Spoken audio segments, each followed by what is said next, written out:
Madam President, The Majority Leader, I ask consent that further proceedings on the quorum call be dispensed with. without objection. I ask unanimous consent that the veto message on H.R. 6395 received from the House be considered as having been read, spread in full upon the record, upon the journal, and be printed in the record. Without objection. I suggest the absence of quorum. Clerk will call the roll. Mr. Alexander.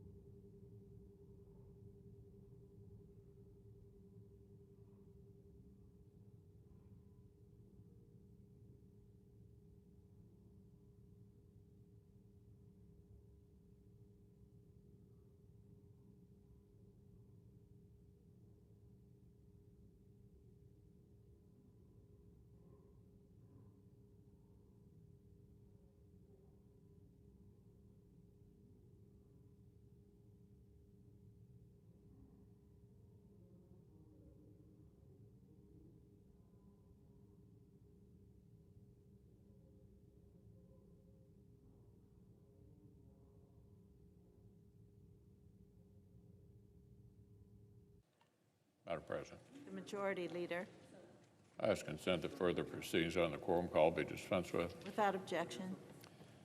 Congress has returned to work this week to enact the 60th Annual National Defense Authorization Act into law. Yesterday, a bipartisan supermajority in the House voted to reapprove the conference report of this must-pass legislation. Today, the Senate will set up a final vote for tomorrow, Wednesday, for this chamber to follow suit. Soon, this important legislation will be passed into law. President Trump has rightly noted that this year's defense bill does not contain every provision that we Republicans would have wanted. I'm confident our Democratic colleagues feel the same way. But that is the case every year. And yet, for 59 consecutive years and counting, Washington has put our differences aside, found common ground, and passed the annual defense bill.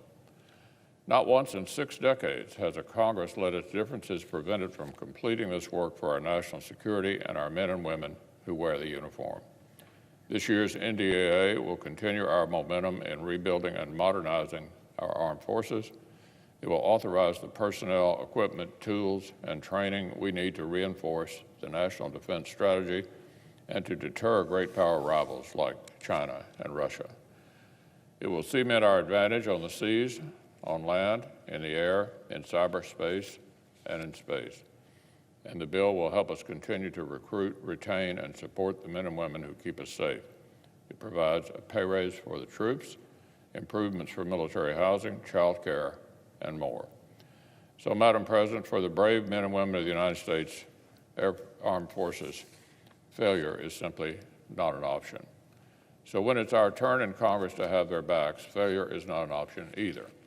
I would urge my colleagues to support this legislation one more time when we vote tomorrow. Now, on another matter, on Sunday, President Trump signed into law another historic bipartisan rescue package. It will provide major support to American families through what we hope will be the home stretch of our fight with the coronavirus.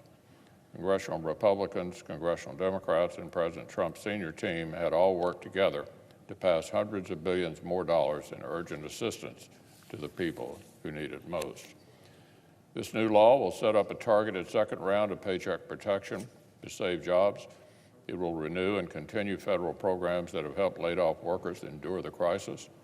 It will send more cash to households. It will invest billions in vaccine distribution so the success of Operation Warp Speed kills the pandemic as fast as possible, and much more. This bipartisan compromise was our shot at getting help to working families on the urgent timeline that they need. Once again, I want to applaud President Trump for signing the bill and getting this much-needed assistance into the pipeline. During this process, the President highlighted 3 additional issues of national significance which he would like to see Congress tackle together. First, as he explained, the President would like further direct financial support for American households. Second is the growing willingness on both sides of the aisle to at least re-examine the special legal protections afforded to technology companies under Section 230 of the Communications Decency Act, including the ways it benefits some of the most prosperous, most powerful big tech firms. And the third subject, since every American, regardless of their politics, should feel the integrity of our democracy is beyond reproach, is exploring further ways to protect the sanctity of America's ballots while continuing to respect the federal government's limited role in standing behind state and local government who actually run elections. Those are the three important subjects the President has linked together. This week, the Senate will begin a process to bring these three priorities into focus.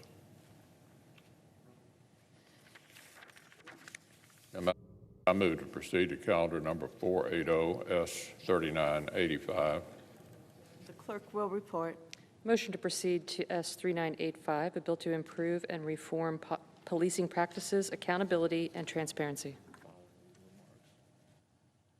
With unanimous consent, that following leader remarks on Wednesday, December 30th, the time until 1:15 be equally divided between the proponents and opponents of the bill, with the opponent time being controlled by Senator Paul or his designee.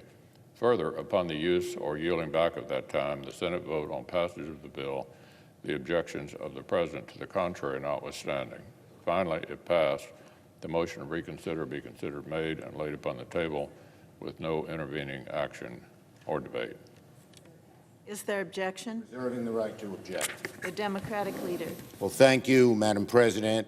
Now, the Senate is here this week for a rare holiday session to address two major issues: the President's veto of the annual defense bill and the effort to send $2,000 survival checks to millions and millions of American families, something Senate Democrats strongly support. The Senate should be in session to address both issues. There are only a few days left in this session. We should not adjourn until the Senate holds a vote on both measures, the NDAA veto override and the House bill to provide $2,000 checks for the American people. As we all know, the Majority Leader controls the schedule on the floor. So Leader McConnell holds the key to unlocking this dilemma. The solution is a simple one. Put both bills up for a simple up or down vote, and then let the chips fall where they may. I believe both measures will pass, as they should. But Leader McConnell must allow the Senate to vote on both pieces of legislation, the defense bill and the $2,000 checks, before we go home. We will start the process on overriding the President's veto of the defense bill tomorrow. Today, at the end of my remarks, I will ask the Senate's consent to take up the House-passed bill to provide the American people immediate survival checks of $2,000 a person. Throughout this pandemic, working Americans have taken it on the chin. Right now, they're facing their hardest and their darkest days. Tens of millions have lost their jobs. Tens of millions are struggling to put food on the table, keep a roof over their heads. In the wealthiest nation on earth, modern-day bread lines stretch for miles down American highways. The fastest way to get money into Americans' pockets is to send some of their tax dollars right back from where they came. $2,000 stimulus checks could mean the difference between American families having groceries for a few extra weeks or going hungry. The difference between paying the rent or being kicked out of your home that you've lived in for years. It could buy precious time for tens of millions of people as the vaccine thankfully makes its way across the country. Of course, we could have taken up this issue weeks ago. In the COVID bill Congress just passed, Democrats wanted generous direct payments to the American people. Speaker Pelosi and I repeatedly asked our Republican counterparts how much they could support. Their answer, $600. It was a compromise many of us were not happy about. I came to the floor myself with the senator from Vermont to ask that we double at least the size of those checks. A Republican senator objected. $600 was the most Republicans would support.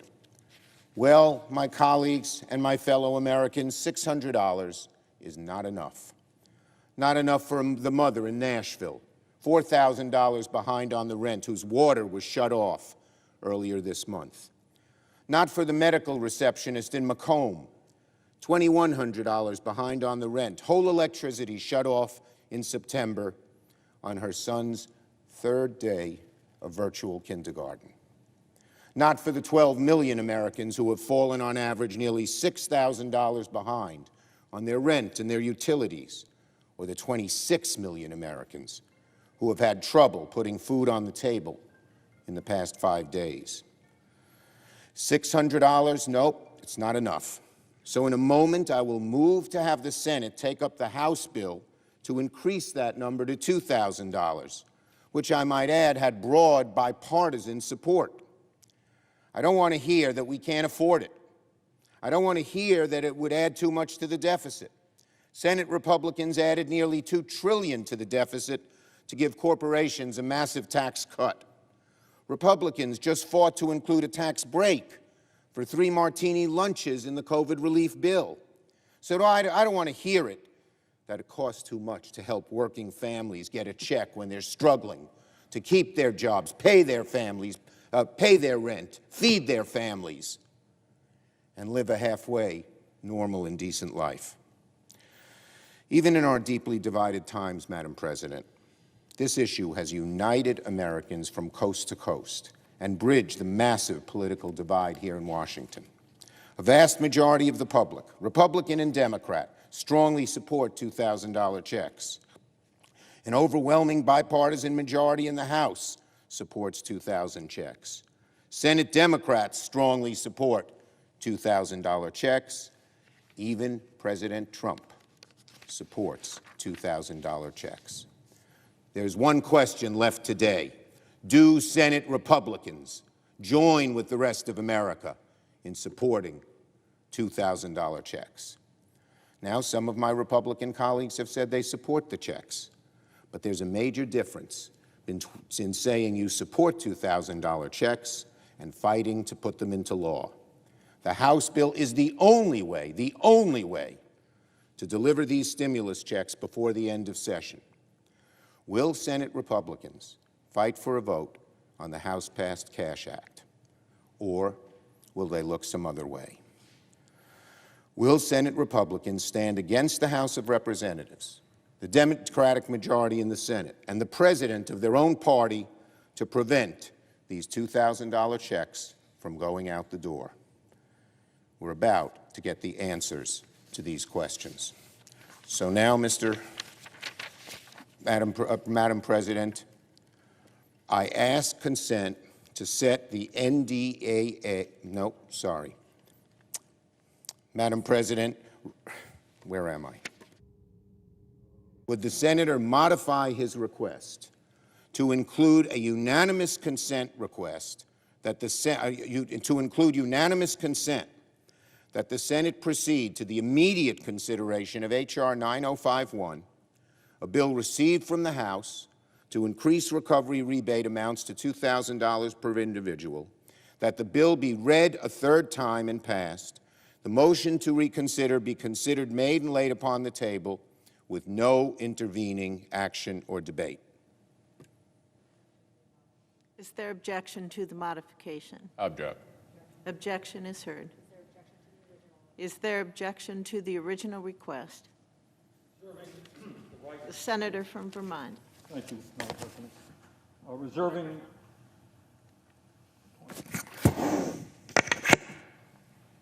Reserving the right to object, we should all be very, very clear. The working class of this country today faces more economic desperation than at any time since the Great Depression of the 1930s. And working families need help now. Not next year, but right now. Last night, the House of Representatives, with a 2/3 majority, 275 to 134, two-thirds bipartisan vote, moved to increase the direct payment going to working families from $600 per adult to $2,000 per adult. The House did the right thing. I congratulate them, and now it is time for the Senate to step up to the plate and do what the working families of this country overwhelmingly want us to do. Madam President, as a result of the pandemic, tens of millions of Americans have lost their jobs and their incomes. These families in the middle of the winter now face the threat of eviction and the possibility of being thrown out in the streets. Hunger in America is at the highest level that it has been for decades, with moms and dads struggling to feed their kids and working families lining up mile after mile to get emergency food packages. We are even seeing an increase in grocery store shoplifting as desperate Americans try to keep their families from going hungry. All of this taking place in the wealthiest country in the history of the world.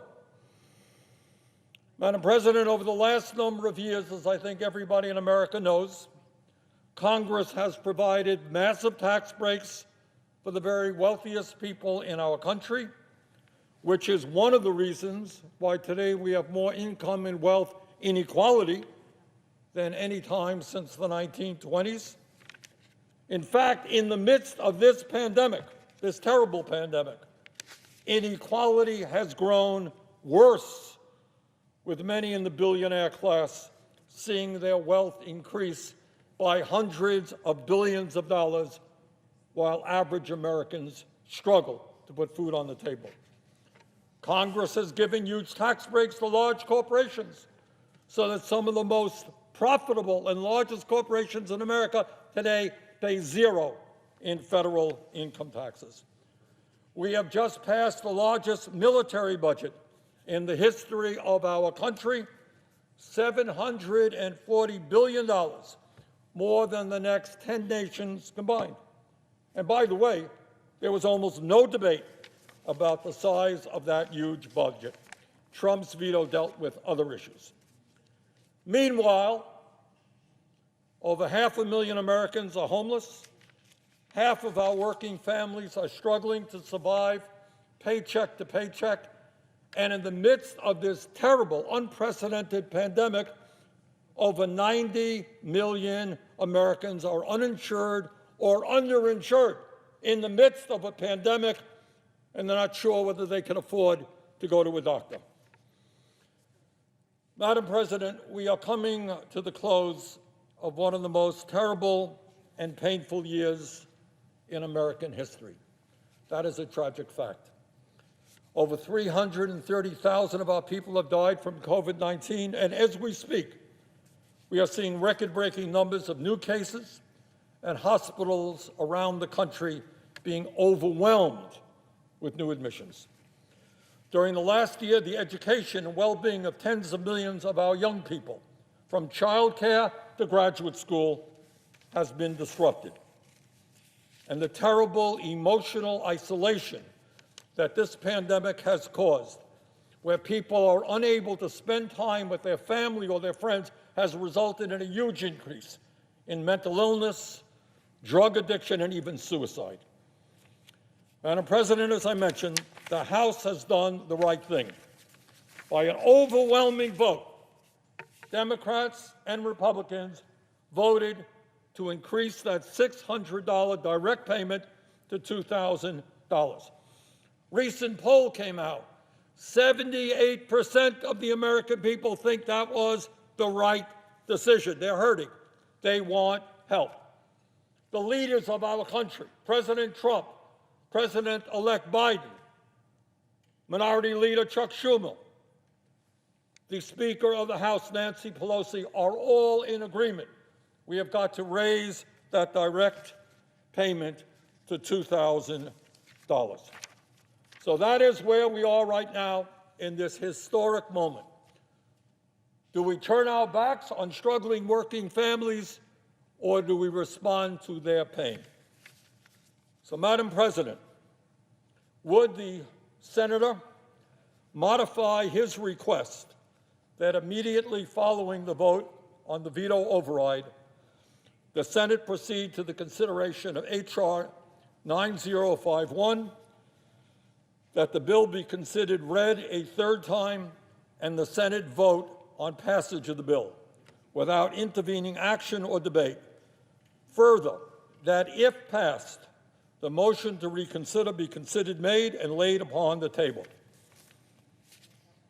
Is there objection to the request for modification? Object. Objection is heard. Is there objection to the original? I object. Objection is heard.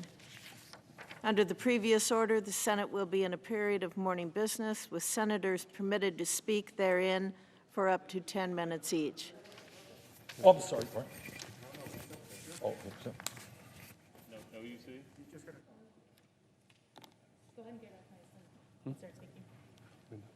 Madam President? The senator.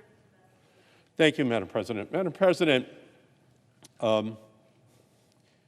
this is our historic moment.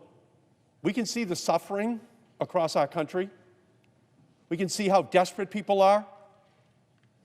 We can see how during this holiday season that people are looking at the prospects, in the words of Tony Fauci, where the worst may be ahead of us for these families. The worst may yet to have been actually inflicted upon families in our country, and yet the Republicans are refusing to allow for a vote on giving each individual $2,000 in order to make it through the rest of this pandemic. And Senator Sanders today speaks for the millions of Americans who are suffering through a devastating health crisis, an unemployment crisis, an eviction crisis, a hunger crisis, and a crisis of faith. Faith that their leaders in this country will stand up and provide for Americans in their hour of need. Meanwhile, we here in Washington, we must confront a moral crisis. Why can't we keep working families from starving even as we stand ready to approve a massive defense bill? That's why I'm here with my colleague, Bernie Sanders, to call for a simple vote to provide $2,000 in direct cash payments to Americans across our country. It's this simple. Just like they did in the House of Representatives, the Senate should have a vote, up or down, yes or no, on providing these increased cash payments to desperate Americans. We can get this done quickly and before the holiday if Leader McConnell will simply agree to do it. They already had this vote in the House. 46 Republicans voted for it. Give the Republicans in the Senate the same opportunity to vote. We already know that many of them have already said they will vote for the $2,000 if they get a chance to vote. It's this simple.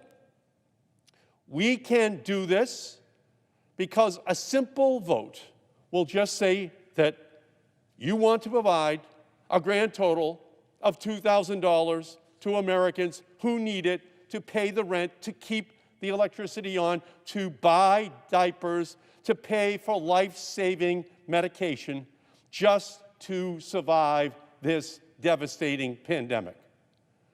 44 House Republicans voted for the $2,000 checks. I believe that Republicans in this chamber will do so as well. And President Trump has already made it very clear he will sign that bill so we can see where the opposition is. It's the leadership of the Republicans in the United States Senate. People across our country are falling ill and falling behind on their bills. And for the families of the hundreds of thousands who have died in the coronavirus, medical and funeral expenses are compounding their grief. They need money in their pockets. In Massachusetts, this past Sunday, we hit 100 deaths in a single day, the highest death toll our state has seen in a 24-hour period since the very beginning of this pandemic.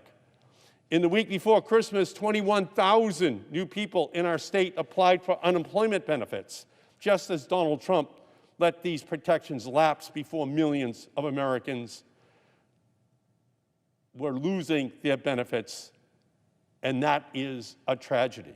A $2,000 check is the most direct and effective mechanism for delivering economic relief right now to those barely holding on throughout this crisis, particularly low-income Americans, immigrant communities, our gig, our service workers, our essential workers. They need help. They have been helping our families. We need to help their families. And right now, these checks would help 158 million people across our country pay for housing, put food on the table, make sure that grandma and grandpa have their diabetes or heart medication. That's why Senator Sanders, Senator Kamala Harris, and I introduced legislation to provide every person in our country, regardless of immigration status, with $2,000 monthly recurring payments to help weather this storm. We knew then, 7 months ago, that a single $1,200 relief check was not going to be enough to help families get by. And the $600 payment in the latest coronavirus package is crumbs to working people who have faced economic hardship through no fault of their own. It won't even cover a month of rent, let alone heating bills, food bills, Wi-Fi bills for students learning from home, and all the other expenses which are piling up for these families. Now, some of my Republican colleagues have said that providing $2,000 would be too expensive. Well, here are some other costs they seem to have forgotten.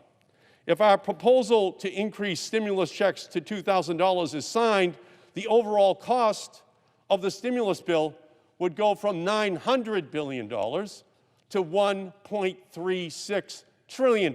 Yes, that is $464 billion increase over what we were currently projecting for this bill. But it is only a fraction of the $740 billion defense bill that this chamber stands ready to approve again this week. My Republican colleagues, and I hate to say this, but my Republican colleagues seem more interested in funding defense than in funding the defenseless. And that's what this debate is all about. What do we do to help these defenseless families? In this moment of national crisis, we are able to afford spending $750 billion on a bloated defense budget, spending that is supposed to protect our country, yet did nothing to inoculate against the most profound public health emergency in a century. But we can't give hungry and suffering Americans $2,000. That is a moral failure for our country. Give Americans this money. Most of my colleagues support this defense budget. They got to vote on it a few weeks ago.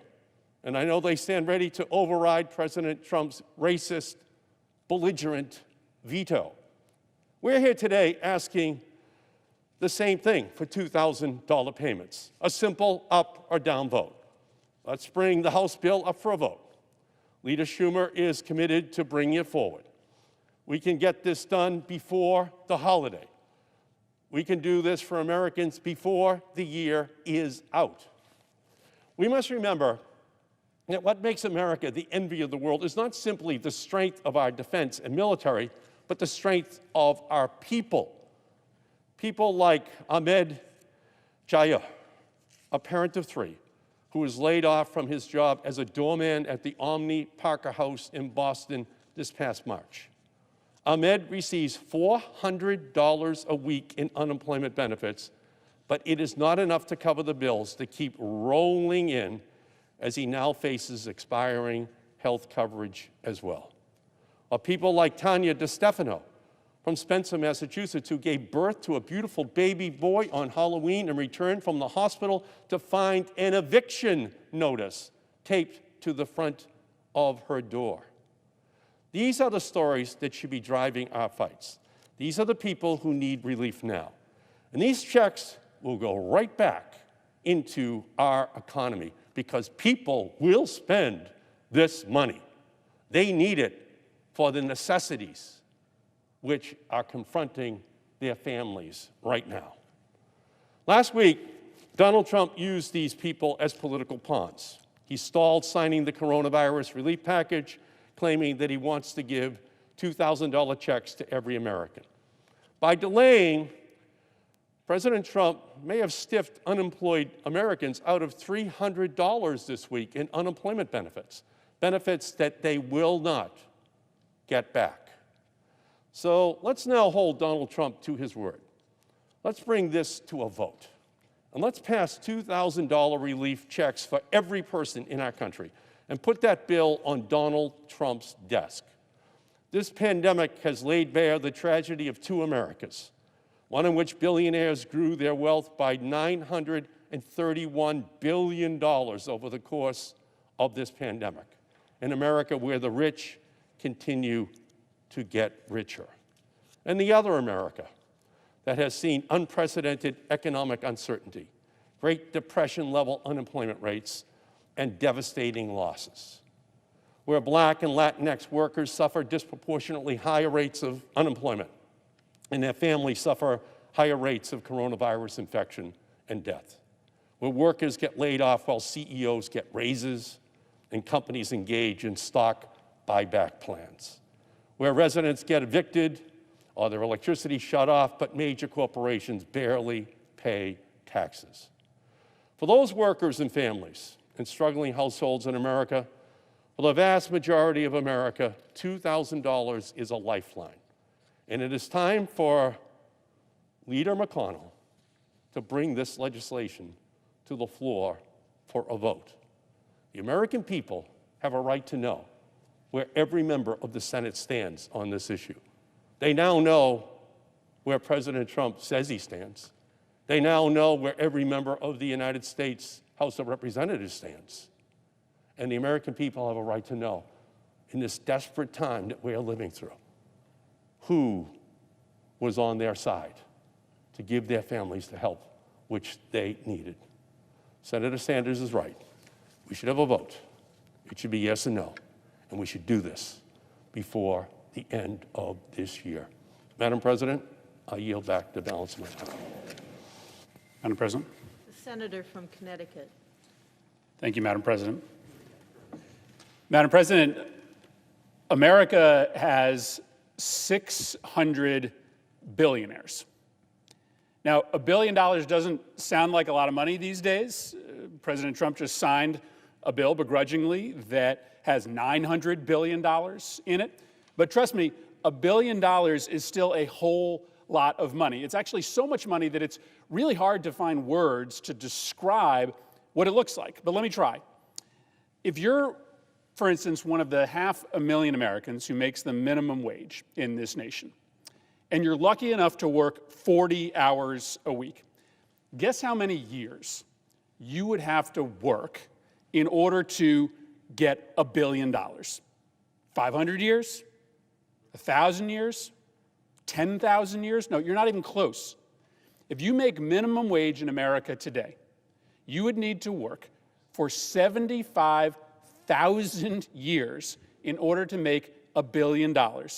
75,000 years. Neanderthals were roaming the earth 75,000 years ago. Those guys, if they made minimum wage, would have to work up until present day every single day. And that is, of course, if they didn't spend a dime of the money they made in order to accrue $1 billion. $1 billion is a bananas amount of money. And there are 600 people in America today who make at least that amount of money or have that amount of money to their name. That's crazy.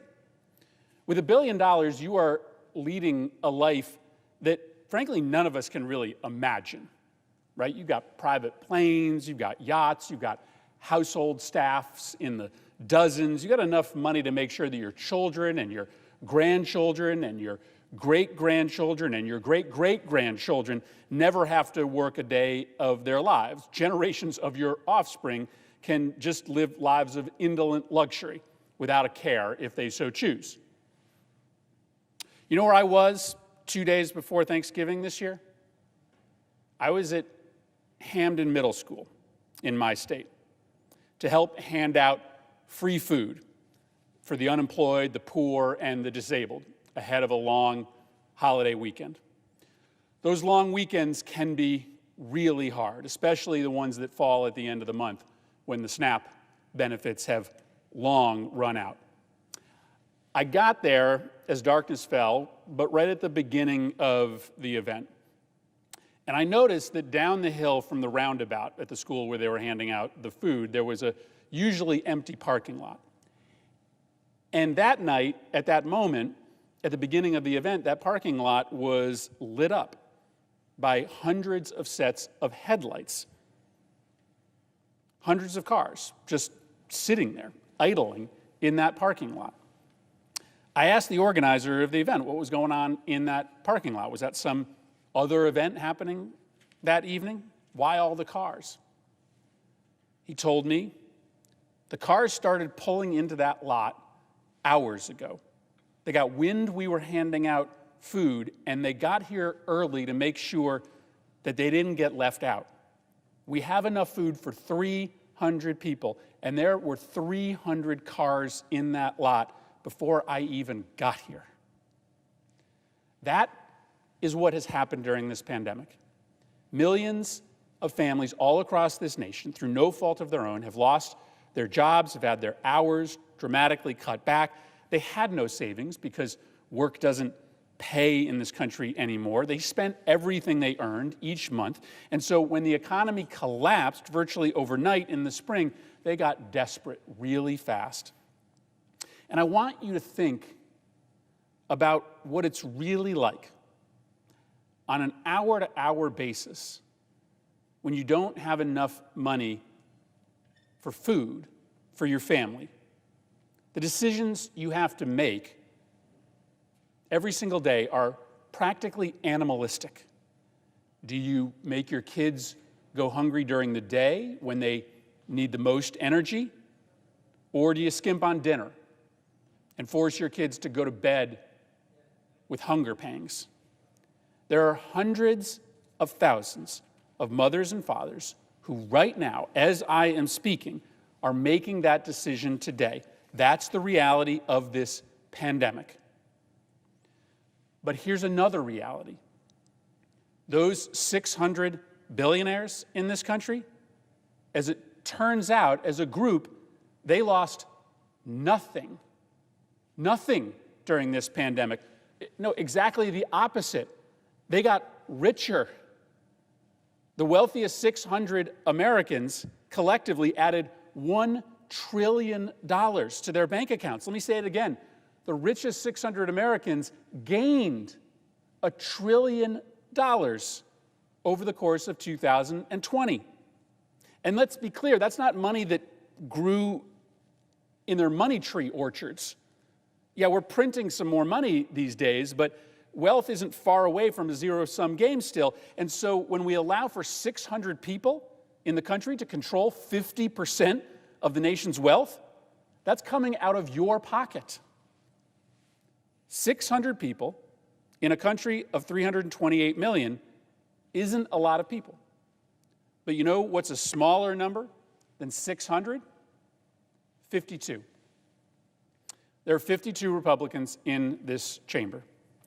52 people who are going to have a decision to make about what to do in a country where millions are literally starving as we speak, while 600 billionaires count the $1 trillion in additional wealth that they have accumulated during this period of national calamity.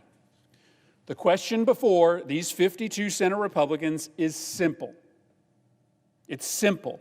Should we give $2,000 to low and middle income Americans right now to help them survive this crisis? That's the decision Senate Republicans have to make right now. Time is running out. 600 billionaires got $1 trillion richer this year, and the question before Senate Republicans is this: are you willing to spend an amount equal to just half of that windfall to America's billionaires in order to help 160 million Americans? Because right now, the 52 Senate Republicans serving in this chamber are the only thing standing in the way of $2,000 being sent to 160 million of our neediest citizens. The House passed the bill authorizing the checks in a big bipartisan vote. It is hard to get 2/3 of the House of Representatives to agree on what time it is, but 2/3 of the House of Representatives voted for the $2,000 checks. President Trump supports the $2,000 checks, so he'll sign the bill if the Senate sends it to him. We can vote on the House bill today, like in a matter of hours, if Senate Republicans agree. So why isn't this happening? Why didn't Senator McConnell announce the schedule for the vote on the $2,000 checks bill? Why didn't he agree to Senator Schumer's request to bring it up for an immediate vote? Now, a lot of Republicans are saying they object to the payments because it costs too much and it's going to add too much to the deficit. Well, frankly, spare me the fake righteous indignation about the deficit all of a sudden. 3 years ago, these same deficit hawk Republicans passed a tax cut bill that before the pandemic hit had already added over $200 billion to the annual deficit.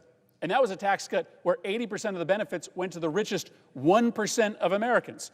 Warren Buffett wrote in his note to investors last year that the deficit finance tax cuts earned his empire $29 billion overnight. That windfall, Buffett noted, quote, did not come from anything we accomplished at Berkshire. So it's funny, deficits just didn't matter to the 52 when it was tax cuts to the 600 richest people in America. But even if this Congress wasn't ending in 5 days and we had time to figure out how to pay for it, you know how we can't pay for it? Cutting foreign aid.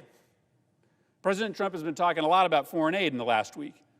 Now, the money we spend on foreign aid, all supported by Democrats and Republicans over the years, all of its smart investments in our nation's security, that actually wasn't in the COVID relief package. It was in the annual budget, as it always is.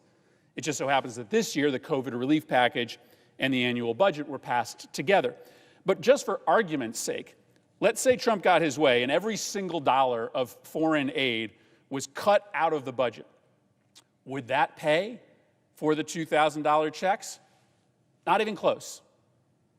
President Trump apparently has an oversized impression of how much money we spend on foreign aid, because our annual foreign aid spending doesn't even equal 10% of the cost of a one-time $2,000 payment to low and middle income citizens.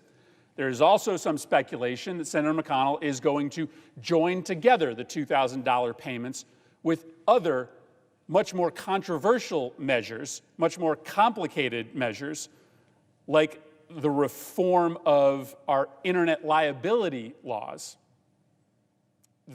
That is an invitation for this entire effort to fall apart. The House has finished voting. They have passed the $2,000 payment bill and sent it to us. They are not interested in taking up anything else. If we start adding poison pills to the $2,000 payment bill, that is just another way of telling the American people that this body doesn't support $2,000 payments. Listen, being a billionaire must be crazy. I make a lot of money as a senator, but even I would have to work 7,500 years before my earnings equaled $1 billion. You know what was happening 7,500 years ago? The Stone Age.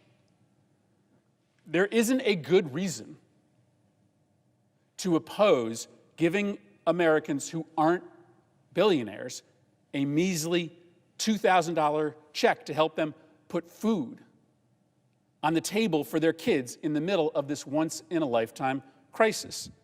There isn't a good reason to choose to make moms and dads all across this country decide which 2 meals they'll feed their kids each day, because 3 meals is not an option. $2,000 doesn't put dinner on the table every night, but man, going to bed hungry when you're 11, it sucks. And even dealing with it every other night instead of every single night, no kid is going to turn that down. There are 52 of you. And the next 24 to 48 hours, you get to decide. Do you protect the billionaires? Or do you choose to feed that 11-year-old kid?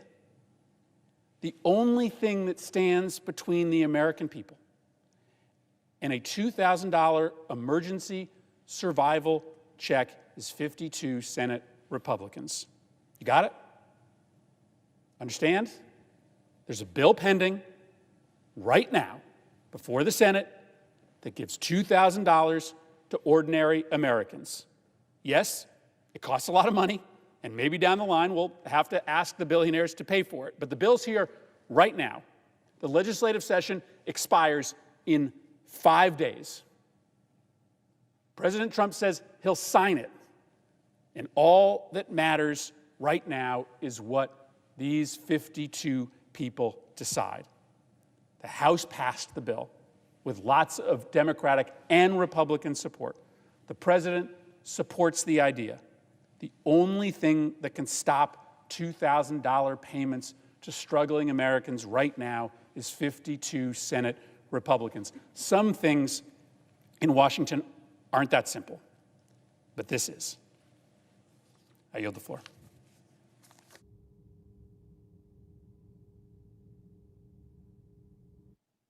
With the absence of quorum. Clerk will call the roll. Mr. Alexander.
Madam President.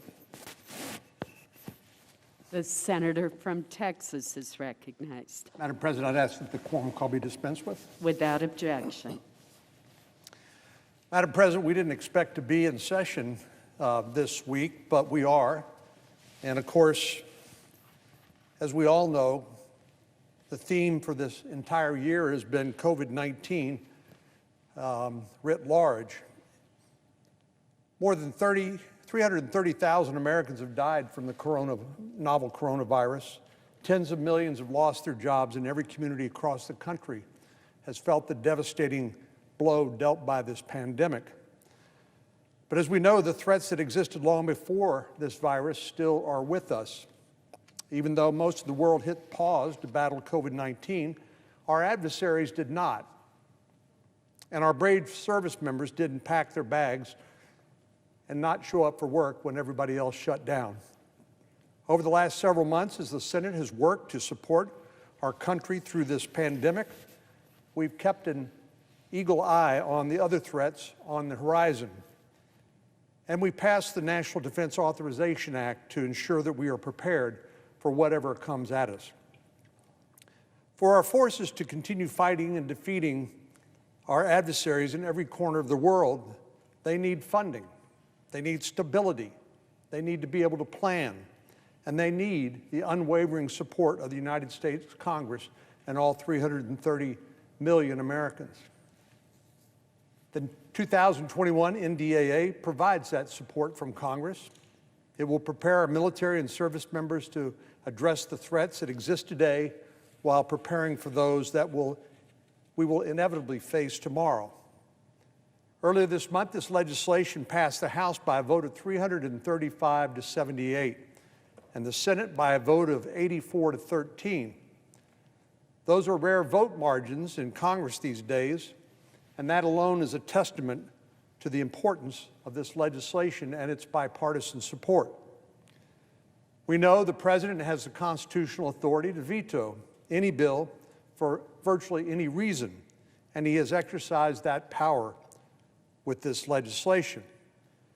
The reasons the President has given, I don't think are frivolous at all. They just shouldn't be tagged to this particular piece of legislation. His concerns about Section 230 and under the Communications Decency Act and the power of these social media platforms to censor speech is troubling indeed. This is something we really haven't confronted before. We know that under the First Amendment, the government can't censor speech, but with small town newspapers and media outlets and other alternatives fading to away, more and more of the American people rely on Facebook and Google and other internet platforms to get their information. And they have, I believe, become de facto public forum. So I agree that we do need to address Section 230 of the Communications Decency Act, as the President has pointed out. The President also has a point about the commission to rename military bases that's part of the Defense Authorization Act. Unfortunately, the amendment that was adopted in the Armed Services Committee undermines the role of Congress once the commission makes its report to do as Congress believes should be done. But the truth is, as we've learned from our friends across the pond in the UK, no parliament can bind a future parliament, and indeed no Congress can bind a future Congress. That's true. So if these are things that the President believes we should address and that members of the Congress and the new administration believe we should address, we will address them, and we have an opportunity to do that. But we should not try to do that on this bill and risk the loss of this important piece of legislation now in its 60th year of adoption. The Defense Department is hands down the largest employer in the United States, with nearly 2.9 million employees, including both service members and civilians. These men and women can be found in more than 160 countries around the world and on all 7 continents. Supporting them is a Herculean task, and the NDAA is a significant way in which we do that. The Defense Authorization Bill also includes a 3% pay raise for our troops and additional support for their families, such as career support for military spouses and quality child care on military bases. Given the fact we have an all-volunteer military, it's important we not only support our service members who wear the uniform, but the families that support them as well. I've heard it said you can recruit a member of the United States military, but if you want to retain them, you've got to take care of their family, and I believe that's absolutely true. This bill also ensures previous reforms to improve the quality of military housing and health care are implemented appropriately. Those who serve in our military have made tremendous sacrifices in order to safeguard our freedoms and our way of life.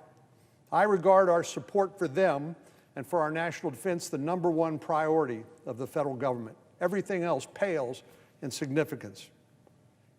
So we should do everything in our power to ensure that they and their families are appropriately taken care of.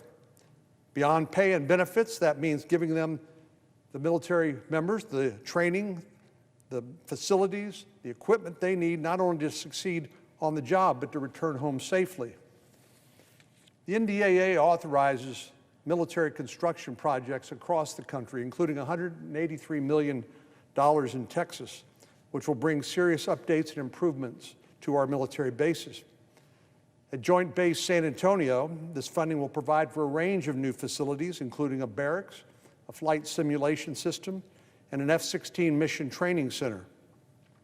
At Joint Reserve Base Fort Worth, it will support an F-35 operations and maintenance facility, vehicle maintenance shop, and an aircraft maintenance hangar. It will also support fuel facilities at Fort Hood and provide additional funding for the Pantex plant in Amarillo, which maintains a large portion of our nuclear stockpile. Maintained and modernized facilities are a critical component to military readiness, and this legislation makes tremendous investments in our facilities around the world. It will authorize 93 new F-35 Joint Strike Fighters that will be built by Texans in Fort Worth.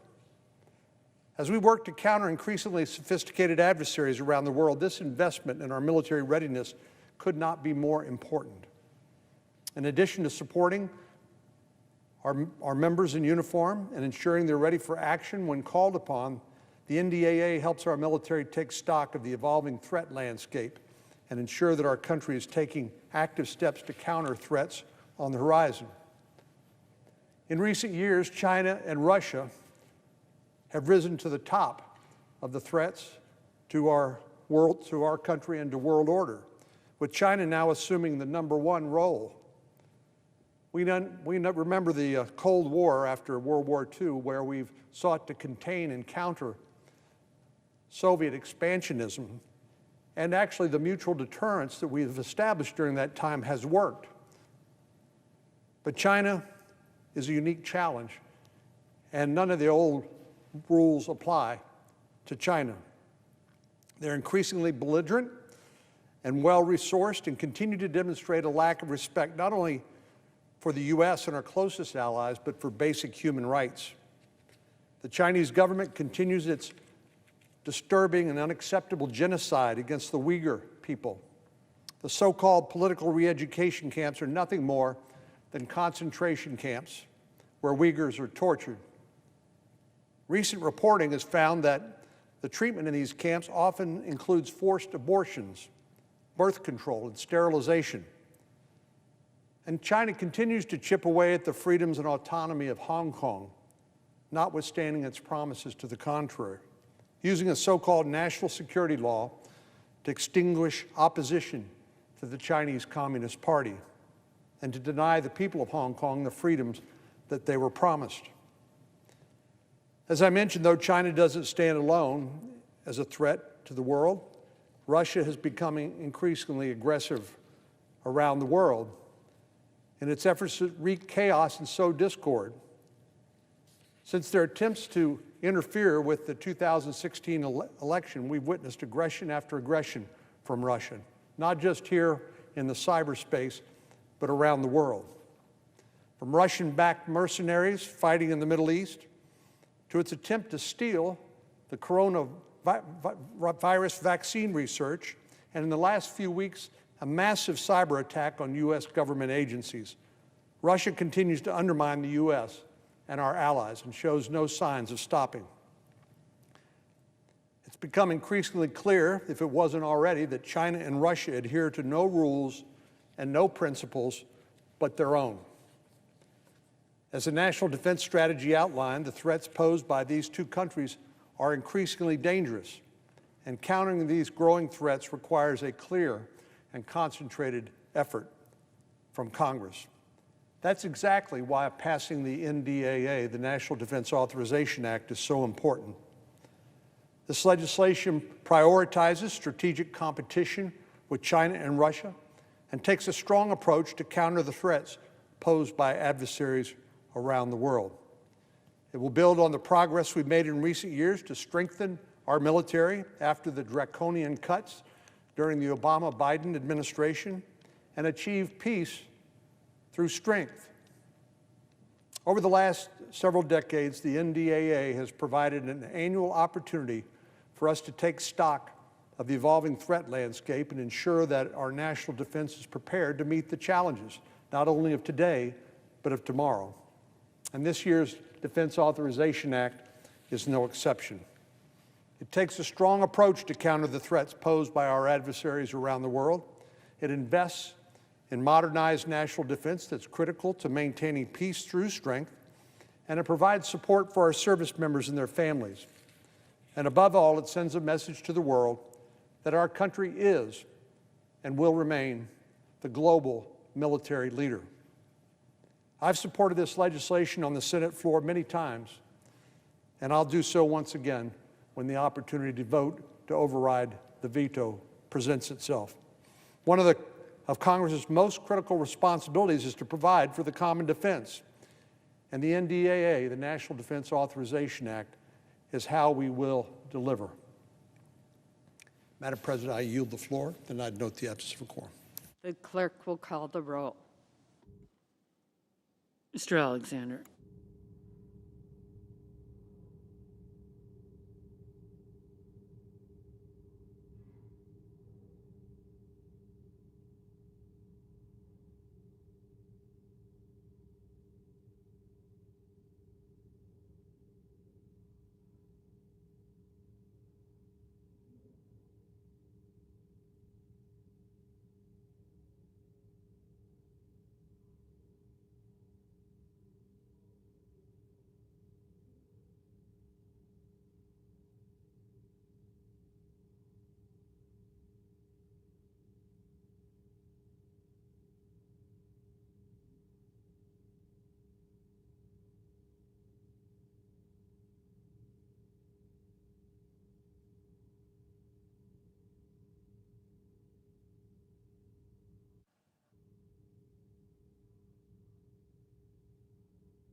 Madam President.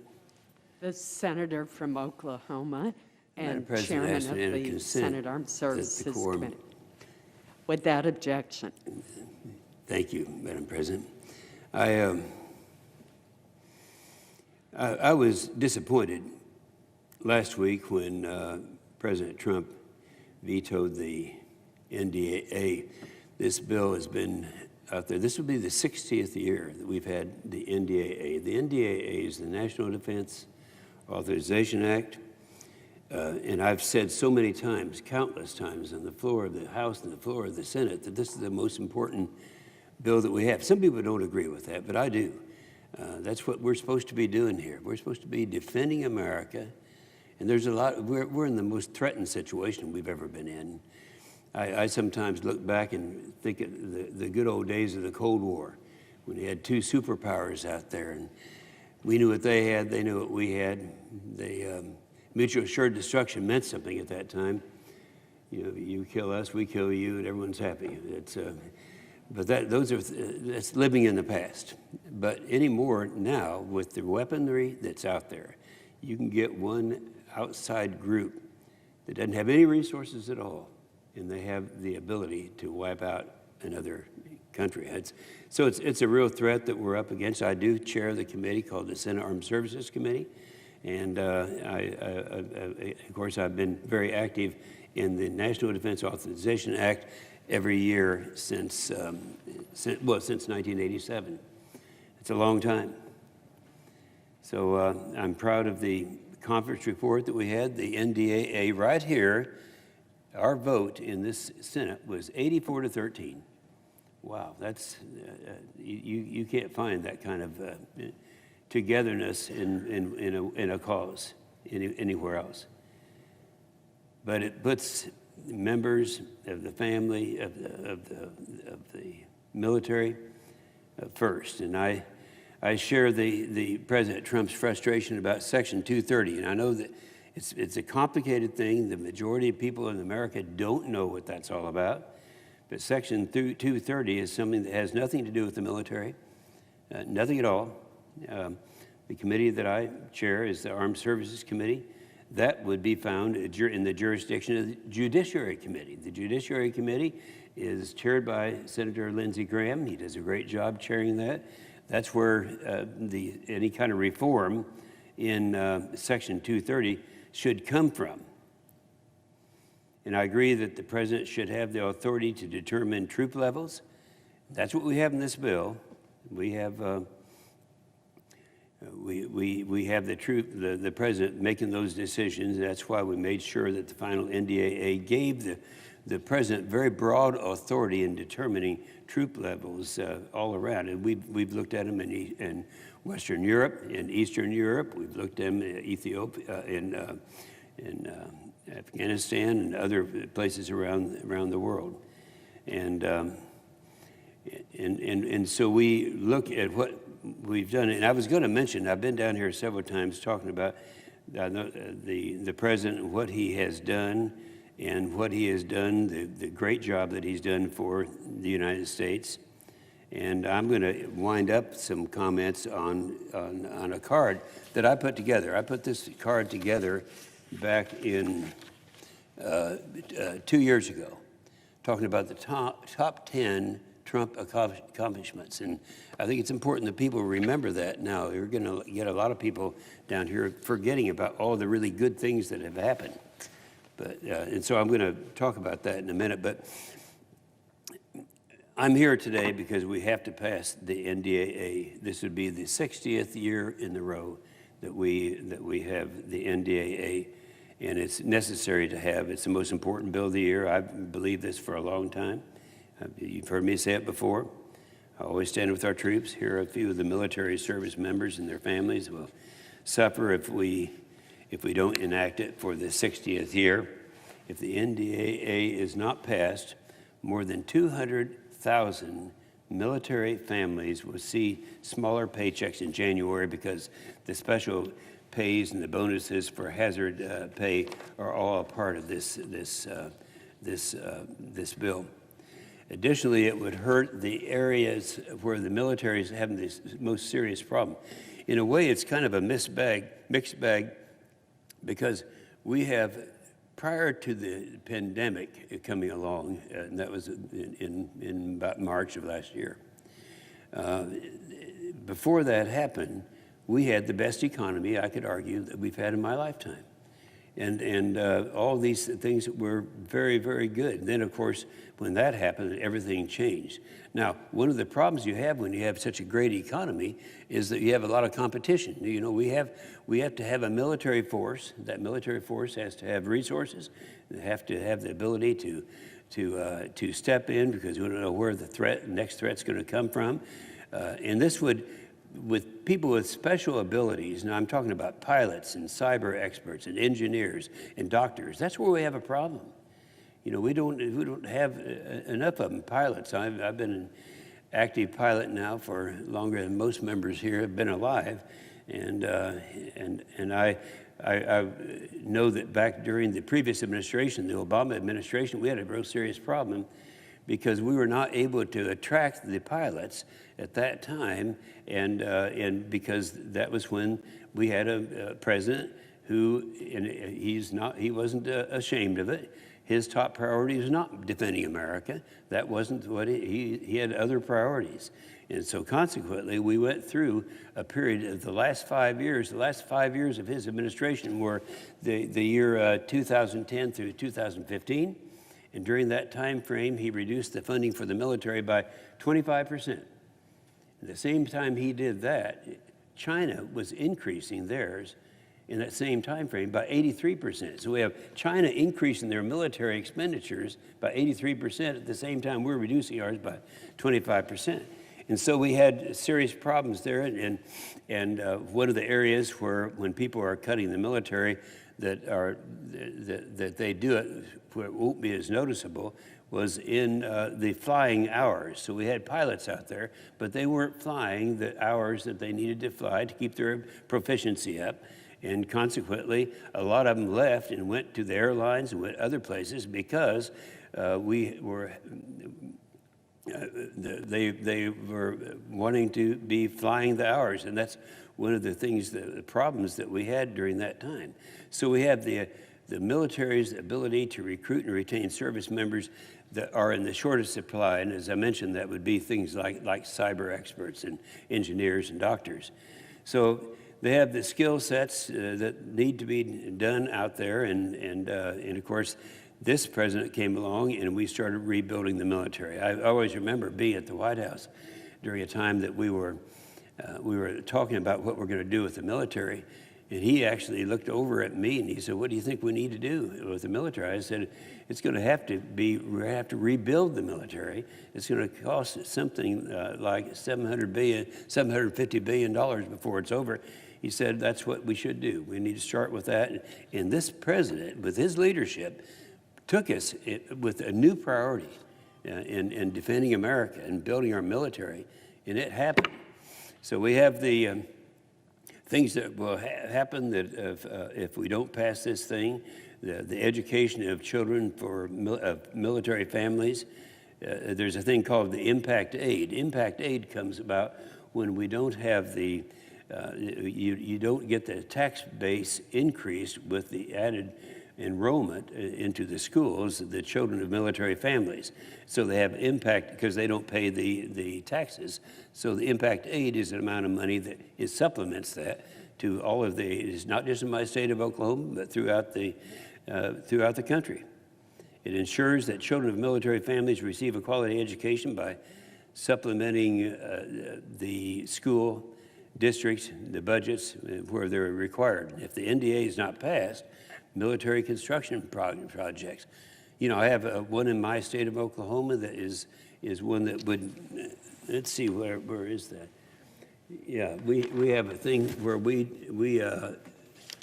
have an ammunition depot, a demolition shop for one, and this is something where we've gone through a lot of BRAC rounds, base realignment and closure commissions, and we have increased the size of our ammunition demolition activities substantially, and we're doing most of it now right there in Oklahoma.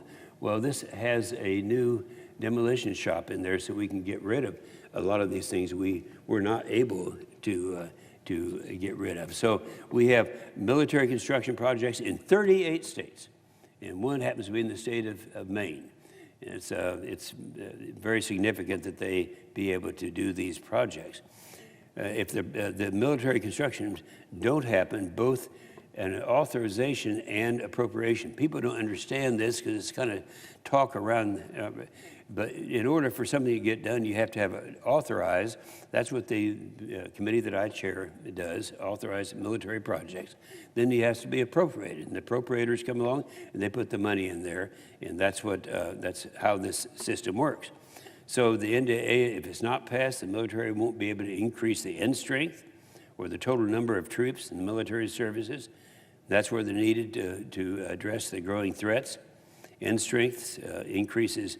If it doesn't happen without authorization, you can't appropriate it. So the NDAA, if it should not be passed, the Pentagon loses the ability to quickly and efficiently process security clearance investigations. Right now, there's a backlog because it takes a long time to do this, but this has a streamlining provision in it that's going to make that a lot easier. So we'll be able to get the security clearances. All these things are tied into this bill. The OD, if we didn't pass this thing, would lack the authority to pay the non-military personnel on hospital ships. They're the ones who are doing the great job right now with the COVID response. And that's just kind of a snapshot of what we're counting on to support our troops in the field, the bare minimum we need. Without the NDAA, we lose all of that and also lose all of the other policies. Right now is this bill makes China the primary strategic threat. I think we all understand that. We have strategic threats from Russia and China.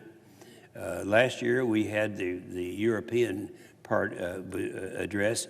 This year, the bill that is pending right now that we're going to try to get passed for this year, and I think we will successfully do that, but that's going to be concentrating on the Pacific area. That's China, and the things that China is doing that many people don't realize the threat that's out there. Right now, we're up, as I understand it, to 7 different areas where the Chinese are actually creating islands in the South China Sea. Now, this is something that's different than has ever been done before. I've always contended it's still illegal, but they're still doing it. They're doing it, and that's what they are, the effort that they're making there. And if you go into these islands where they're rebuilding, it's almost as if China is preparing for World War III. All of them are, and this is what is happening right now. Right now we know about this solar winds hack, the hack that we're facing. That's something where we have language to deal with that in the Defense Authorization Bill.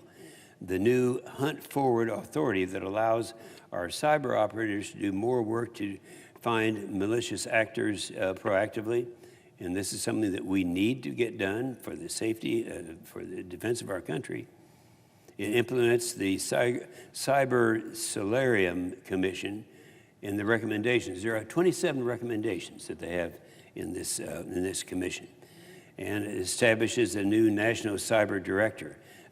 These are things where it's a moving target. There's a lot of things that we're doing now that we should have been doing before, and it took China and Russia to kind of forge ahead of us, as they did in the previous administration, to remind us that we have these very serious problems. So our troops need the NDAA, and it's our responsibility to make sure that they have the equipment and the training and the resources to complete the mission and return home safely. I'll close with this one reminder. On December the 29th, 1777, 243 years ago today, General George Washington wrote to the Continental Congress imploring that they need to provide the resources his troops needed. He wrote, and this is a quote from that, he said, "I hope that the supplies they will be able to furnish in aid of those which Congress may immediately import themselves will be equal and competent to every demand. If they do not, I fear I am satisfied the troops will never be in a situation to answer the public expectation and perform the duties required of them. You know, that's just true today as it was in 1777. So we've got to do that. If we look at the national security wins of this president, I think people don't talk about that as much. We have identified China as the #1 adversary. That was in the NDS, that's the National Defense Survey. It was put together by 12 of the real experts, 6 Republicans, 6 Democrats.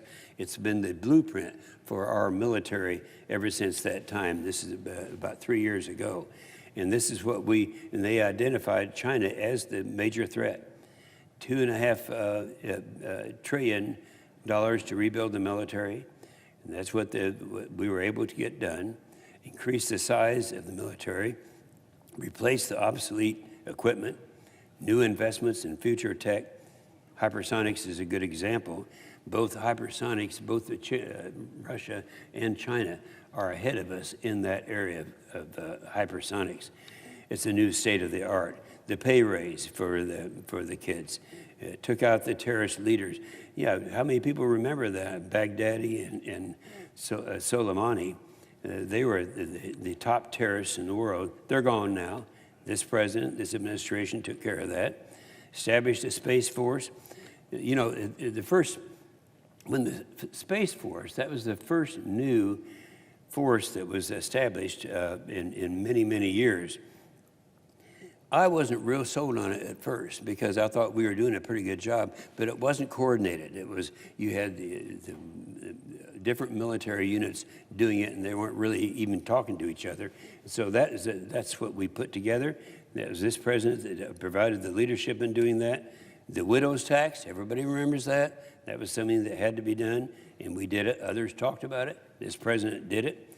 The ISIS caliphate is destroyed. The Abraham Accords, they supported Israel through the security assistance, and we know that that's going on. It's going on today. All these things this president has done, and has done a great job. But I do want to mention, and I think it's worthwhile doing because it's we know what won't happen if we don't pass this bill. We won't get the bonuses necessary. I already mentioned that. Impact aid, I mentioned that. Military construction project authorizations, we would not have that.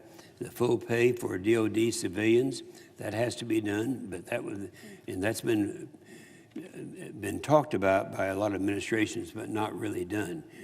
And then I've finalized this by talking about the China. I mean, this bill supports or helps China. Nothing in the bill helps China in any way at all. There's a group called the American Enterprise Institute. That's a group, it's kind of the conservative conscience of that evaluates programs that come along. They said, and this is a quote, they said, this bill has the most substantial and consequential China-related provisions since the 2000 NDAA. Now, they're talking about this bill, what it does for China, establishes the Pacific deterrence. Well, we talked about the European deterrence last year in the NDAA bill. This is the Pacific deterrence. That's China that we're talking about.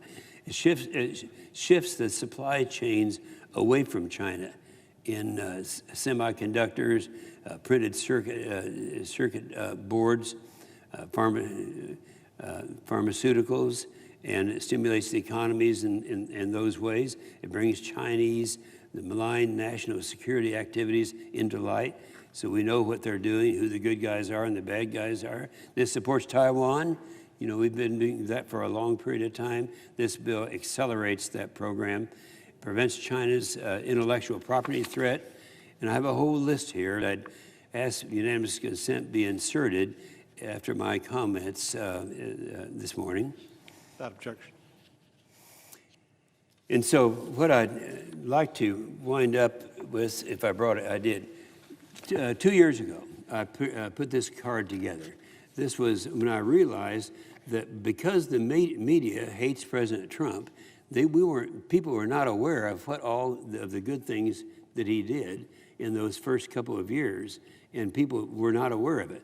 First of all, on the card, and I'm just going to go ahead and run over these, they're the biggest tax cuts, and you know, we learned a lesson back there during a Democrat administration. John Kennedy was said the best way to get more revenue in for the Great Society programs that they're advocating at that time, the best way is to reduce marginal rates, and that will increase revenue. It did.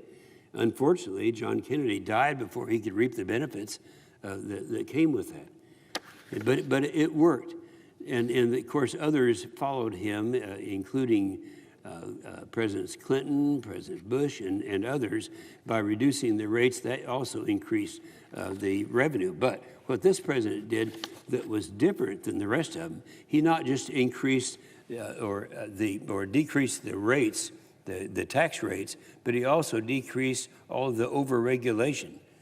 How many people know that back during the Obama administration, we had a rule that we're adhering to that said if you are a domestic oil and gas producer in the United States of America and you're in competition with China or somebody else, you had to give them our whole playbook on how we put together our system over here, and all the elements put us at a disadvantage with our competitors in China.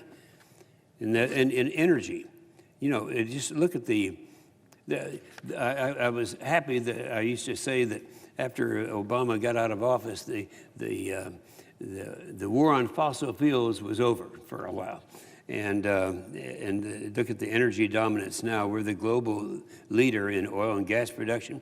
A 277% growth in crude exports, 132% increase in coal exports, a 52% increase in natural gas exports. These are exports. That's what we're doing now in the United States as a result of the efforts of this president in bringing our economy around. The crackdown on the illegal migration, you know, nobody wanted the wall, they said. Now people realize that's where a lot of the bad people were getting in. We moved the embassy. Every Democrat and Republican president in my memory tried to move the United States Embassy in Israel to Jerusalem. And they all talked about it. They didn't do it, so this president just went ahead and did it. He enacted the infrastructure bill, the WRDA bill, the Water Resources Development Act, the FAA reauthorization.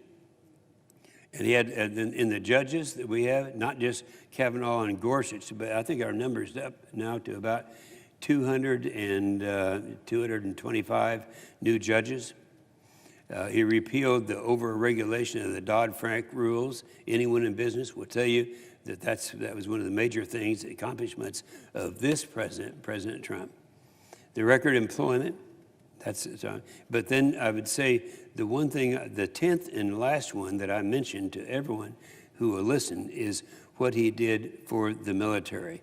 We went from the time of dropping down in the last 5 years of the Obama administration by 25%, while China was increasing 83%, now so that we have rebuilt that military. And that's why the NDAA is so significant right now, to make sure that that gets passed and that we are able to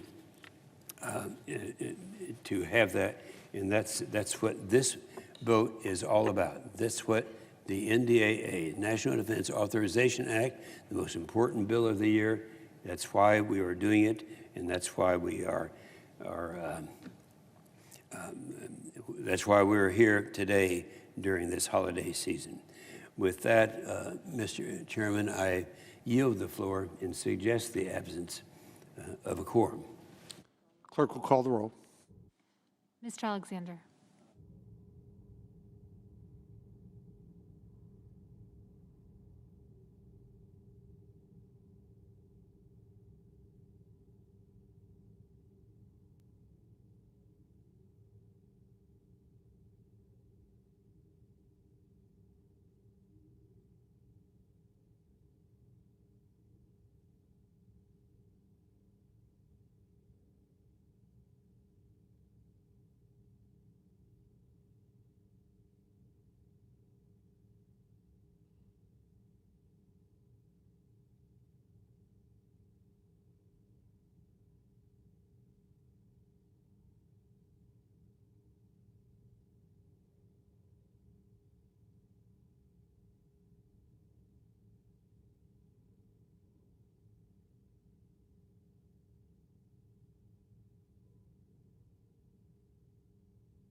Mr. President, Democratic Whip, we're in quorum call. I ask consent the quorum call be suspended. without objection. Mr. President, it's an unusual sighting of a senator in the Capitol between Christmas and New Year's. This is one time we really try to reserve for our personal and family responsibilities. Our family, like others, looks forward to the Christmas season. It's one time a year we desperately try to find ways to come together. Of course, COVID-19 intervened and made that more challenging. But even so, the notion of coming back to Washington this week and staying perhaps more than a day to try to finish our work is unusual, and the circumstances surrounding it are extraordinary as well. Not the least of which is the fact we have two bills that have to be thought of in context of our responsibilities. First and foremost is the National Defense Authorization Act. This month, both the House and the Senate passed with overwhelming bipartisan majorities the fiscal year 2021 National Defense Authorization Act. Senator Inhofe of Oklahoma, Republican, was on the floor before me. He and Senator Jack Reed of Rhode Island put in more time than most members can appreciate to make sure that this bill really served our military and the goal of national security. They came up with a good bill, one I was proud to support. This annual legislation has been signed into law for 6 consecutive decades. When the Senate fails to do anything, they always do the National Defense Authorization Bill. It shows that Congress can come together, at least on this measure, when it comes to supporting our men and women in uniform and keeping our country safe. This year, the bill authorizes $740.5 billion in defense spending. It provides another 3% well-deserved pay raise for our troops. It also recognizes that many in the armed forces are on the front lines here at home as well, helping fight the ongoing COVID-19 epidemic, providing our troops with necessary benefits and protections, including a 10% increase in hazardous duty pay. The bill also includes a number of provisions that I authored and supported, including language expressing strong support for the Baltic states and Ukraine, especially in the face of continued, unforgivable Russian aggression. It requires the renaming of military bases in the United States, which were once named in honor of Confederate generals, those who served in the Confederacy in an attempt to secede from the Union and to defend the institution of slavery, have been enshrined in the names of these bases for many, many years. This effort to rename them is long, long overdue. It tries to correct and recognize the mistakes of our past and really address the sensitive racial inequities at the Pentagon when it comes to this decision-making. It places restrictions on the transfer of military equipment to law enforcement agencies. We have to address the issue of militarization of our police at a time when we are, frankly, making an assessment of the role of police to make certain that the overwhelming majority of law enforcement officers who are good, principled, civic-minded individuals are honored, and those who fail to meet the test are removed from service. It expands benefits to our veterans who were exposed to Agent Orange during the Vietnam War. There are 191,000 Vietnam-era veterans in my state of Illinois. Many of them were exposed to toxins such as Agent Orange during their service and now are paying the price. It makes it easier for victims of military sexual trauma to report instances of such crime and expand support for survivors. The most recent horrible incident at Fort Hood was a reminder of what we need to do to bring the military into the 21st century when it comes to respecting the rights of all people, men and women. It strengthens safeguards against foreign cyber attacks. We know how important that is after the recent revelation confirmed by Secretary of State Pompeo that Russia is at work again, attempting to compromise our federal agencies, their data, their information, and the security secrets that they keep for our protection. It authorizes funding for PFAS-related research. If you've never heard the phrase PFAS before, I can tell you you're bound to hear it in the future. This was used as a flame retardant and in some other capacities on many Air Force bases and military bases around the United States. We're finding it's still there and it's still dangerous. We need to put money into remediation to help these military installations, including Scott Air Force Base in Belleville, Illinois, where PFAS was detected earlier this year. Still, despite all the good things in this bill, the bipartisanship that supported it, President Trump decided to veto the bill, one of his rare vetoes. He prefers we continue to honor the Confederate leaders who committed treasonous atrocities in order to preserve slavery. I don't think that is reflective of the United States of today or its values, but that's his position.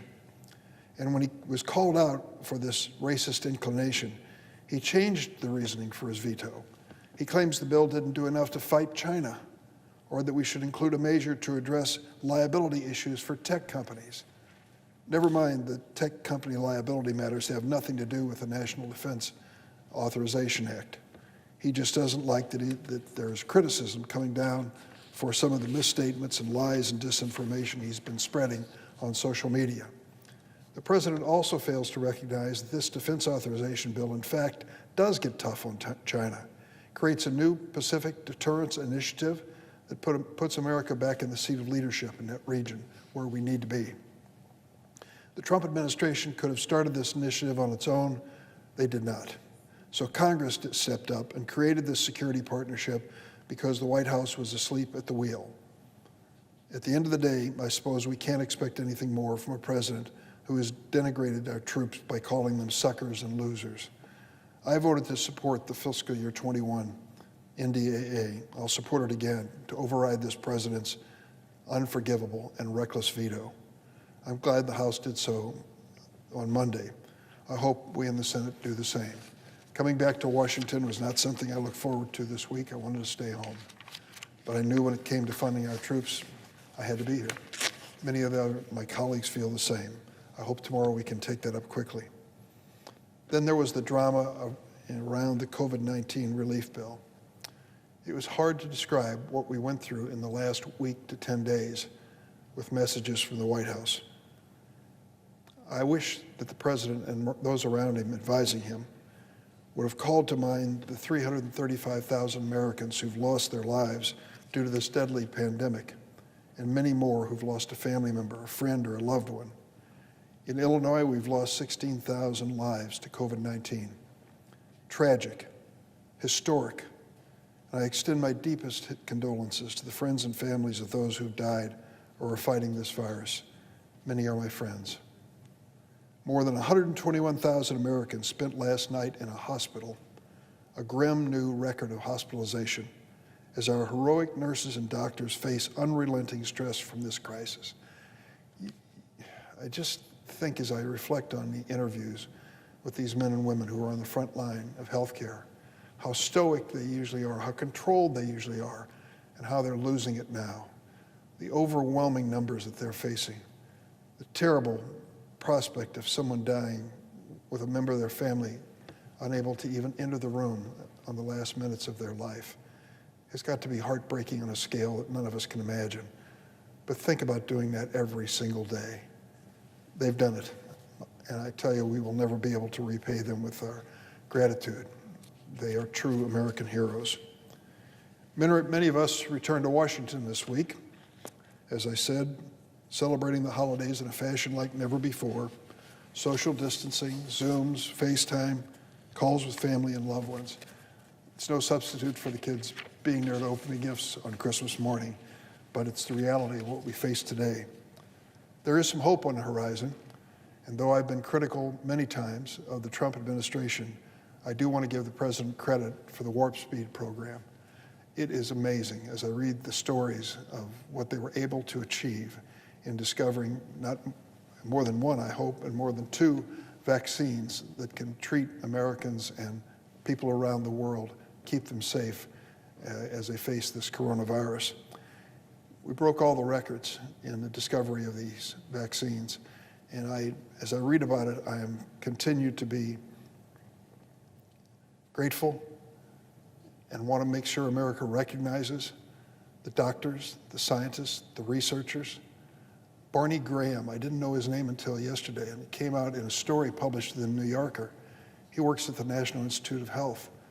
He's given a great deal of credit for the breakthrough in the first 2 vaccines that have been approved, and others just like him. I want to salute Dr. Francis Collins at the National Institutes of Health, Dr. Anthony Fauci, both of whom have become my friends over the years, and what a job they've done for America.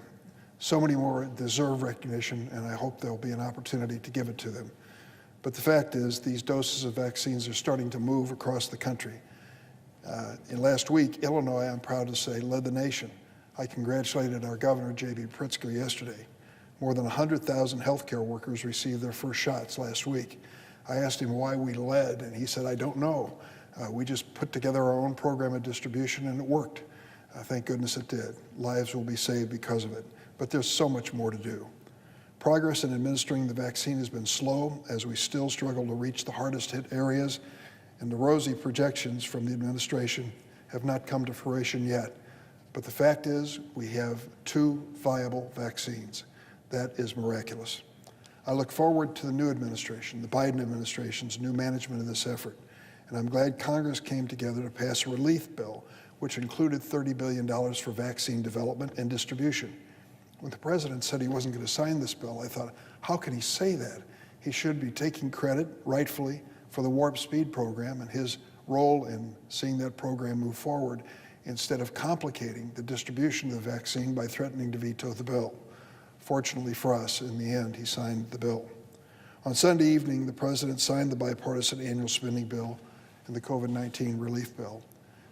There were complaints about the size of the bill. Well, the entire federal budget was included in that bill, as well as the COVID-19 relief undertaking, as well as many other bills, such as the Water Resources Development Act. All of these are major pieces of legislation. They were combined in one bill that went way beyond 5,000 pages. Unfortunately, the president delayed in signing the bill and created needless uncertainty in America, particularly among the unemployed and others who are suffering from this public health and economic crisis.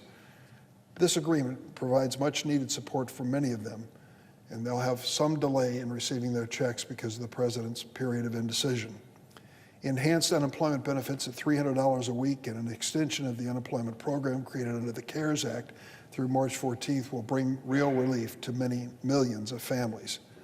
$325 billion, possibly the largest single item in the COVID relief bill, went to provide our nation's ailing small businesses another chance at survival. The Paycheck Protection Program worked in the initial CARES Act. It was renewed in this undertaking. An extension of the federal eviction moratorium through January 2021, coupled with $25 billion in emergency rental assistance, will literally mean that people are not evicted right after Christmas. Approximately $850 million is going to Illinois to help keep families in their homes during this pandemic. The 15% increase in nutrition assistance is certainly needed. It goes through the SNAP program, which was historically known as food stamps, to make sure that families do have something on the table. I can tell you, I woke up this morning in Springfield, Illinois, to look at the front page newspaper to learn that an anonymous donor had given our local food bank $500,000. And the people of the food bank were, of course, appreciative and said they desperately needed it in my hometown and in towns all across America. So this increase in food stamp assistance is long overdue, and I'm glad it was included. The bill included a number of important measures, but we have to go to work to make sure that we deal with the short-term emergency response to this bill, but do more. We address the needs to meet the needs of the pandemic immediately, but more will follow. It was a tough negotiation and honest compromise. I was happy to be part of a bipartisan group of senators who may have got the ball rolling, at least we think we did, and handed it over to the leaders to finish the job. I think what we achieved on a bipartisan basis was largely included in the final bill, and it addressed the major elements that were necessary. One of the most important items that Congress failed to reach an agreement on was funding for state and local governments. States and localities are struggling with increased costs and decreased revenues due to the pandemic. By this summer, my home state of Illinois will have lost more than $5 billion in revenues. I can tell you that that's going to cause pain and cutbacks. This is not money that was lost in our pension system, which has its own share of troubles, but money that is directly attributable to the downturn in revenues because of the COVID-19 pandemic. It isn't just happening in Illinois, it's happening all around the country, in red and blue states, our neighboring state of Kentucky to the south of us, facing the same hardships we are. Federal funding for states and localities needs to be done for our great cities and great states that are struggling. And I certainly hope that the next president, when he's sworn in January 20th, will take this up as one of his highest priorities. Our nation's economic recovery is slowed down by budget cuts that will be necessary in states and localities because of this cutback in revenues. Now, the most widely discussed measure of the COVID-19 relief bill was the second round of economic impact payments. Just yesterday, the House of Representatives passed the CASH Act, a measure that would increase the direct payments to individuals, adults and children, from $600 to $2,000 for those who are earning less than $75,000 a year. The measure passed in the House by a vote of 275 to 174. Over the past several months, we've heard time and again from economists that we run the risk of doing too little and that far outweighs the risk of doing too much when it comes to this economic recovery. The head of the Federal Reserve, Chairman Powell, has really instructed us to keep the foot on the accelerator so that our economy doesn't slump into a recession. At a time when so many American families are laid off, unemployed, and simply struggling to get by, there is nothing more invigorating to the economy than to have a cash infusion. Those with limited resources, battling to pay bills, turn around and spend that money quickly. They don't salt it away for some future rainy day. They need it now, and that's why we should seriously consider this. By passing this enhanced measure, we could restore the American public confidence in Washington in the fact that we are listening and working together on a bipartisan basis to respond. This measure that passed the House of Representatives has the support of the President, Speaker Pelosi, House Democrats, as well as many House Republicans. Leader Schumer and my Senate Democratic colleagues support it, so I hope Senator McConnell, the Republican leader, and his colleagues in the Republican caucus will join us and allow us to pass this bill quickly this week. Let's step up to the plate and get this done. The American people have waited too long for this relief. I, for one, am proud of my colleagues on both sides of the aisle for coming together and passing a meaningful relief bill. But the time for patting one another on the back is over. Let's finish the job.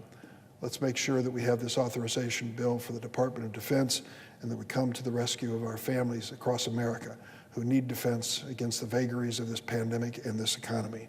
We can finally see a slight glimmer of a light at the end of this tunnel. If we want to address the needs of Americans in crisis, it starts with passing this legislation. Mr. President, I yield the floor. Suggest the absence of quorum. Clerk will call the roll. Mr. Alexander.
Mr. President, The Senate Majority Leader is recognized. I ask consent that further proceedings on the quorum call be dispensed with. Without objection. So, Mr. President, for the information of all senators, we'll have a live quorum call at 5 p.m. tomorrow, followed immediately by a roll call vote on proceeding to the veto message on the NDAA. So senators should be on the floor at that time. Again, that's 5 p.m. tomorrow. I understand there are two bills at the desk, and I ask for their first reading in block. The clerk will read the title of the bills for the first time. S5085, a bill to amend the Internal Revenue Code of 1986 to increase the additional 2020 recovery rebates and so forth and for other purposes. HR 9051, an act to amend the Internal Revenue Code of 1986 to increase recovery rebate amounts and so forth and for other purposes. I now ask for a second reading, and I object to my own request, all in block.